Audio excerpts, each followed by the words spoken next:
Hey, what's going on, you guys? So, in today's video, I am going to show you how you can write a song using ChatGPT. Now, this is going to be very interesting, so let's jump right into it.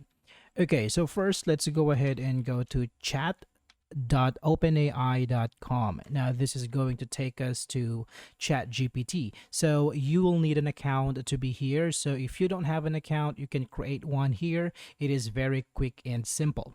All right, so here, let's try and make a song. Okay, so here I would say, make me a song about cooking fish, but nobody likes it except my cat. Okay, let's try it. All right, so here it is going to give you the first verse, the chorus, you have the second verse, go back to chorus. It even has a bridge and go back to chorus and then the outro.